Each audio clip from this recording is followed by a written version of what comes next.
윤석열 대통령의 대국민 담화 후에 한동훈 대표의 발언은 한층 더 수위가 높아졌습니다. 내란을 자백하는 취지의 내용이다. 이렇게 얘기를 하자 친윤계가 근거를 대라며 강하게 맞받아치면서 치열한 공방이 오가기도 했습니다. 영상 준비했습니다. 방금 대통령이 대국민 담화를 했습니다. 그리고 그 내용은 지금의 상황을 반성하는 것이 아니라 지금의 상황을 합리화하고 사실상 내란을 자백하는 취지의 내용이었습니다.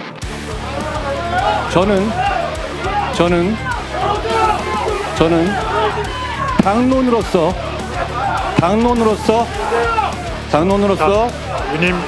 탄핵을 찬성하자는 제안을 드립니다. 이철규 의원님 말씀하세요. 뭐라고요?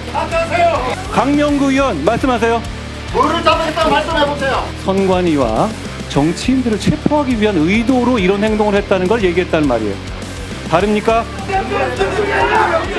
자, 반말하지 마시고 임종덕 의원 일어나서 말씀하십시오.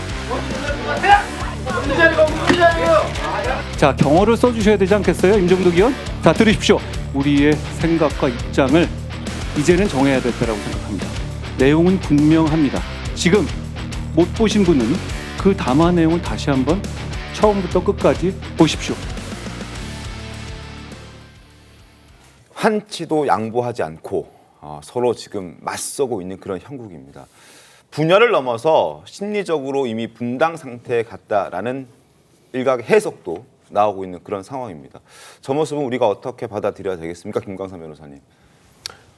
심리적 분당 이건 맞는 말이에요. 그렇지만 이제 실제적으로 이제 분당으로 이루어질 것이냐, 그것은 제가 볼 때는 그런 가능성은 없다 이렇게 보고요. 네. 이제 한동훈 대표도 마찬가지고, 이제 친윤 측도 마찬가지고, 이제 당내에서 치열하게 싸워야 하는 거예요. 그런데 이 변곡점은 결국은 내일입니다. 내일이죠. 그렇죠. 네. 탄핵이 가결된 이후에 네. 이제 당권일지 이런 것들이 어떻게 가느냐.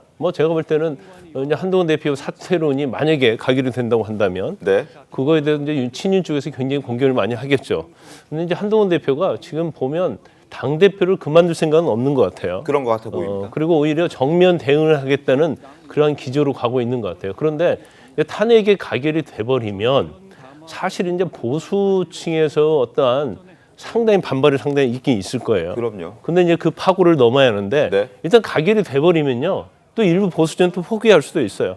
그러면 보수층이 요구하는 것은, 가장 중요한 것은 뭐냐면 한동훈 대표를 찬성하는 당에 있는 분들이랄지 보수층에서는 탄핵은 하면 안 된다는 취지예요. 탄핵을 하면 안 된다는 취지가 대부분이 대통령이 죄가 없다, 탄핵 사유가 아니다라는 게 아니고, 네. 이게 탄핵으로 가버리면 대선이 빨리 치러지기 때문에 이재명 대표가 대통령 될 가능성이 크기 때문에 반대한다는 것이 대부분 보수 지지하는 분들의 의견이거든요. 그렇기 때문에 이제 탄핵이 가결돼서 이 어떤 진행상을 좀 봐야 할 것 같고, 네.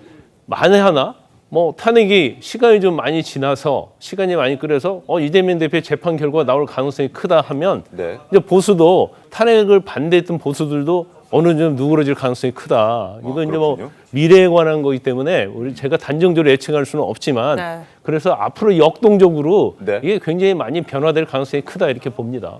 알겠습니다.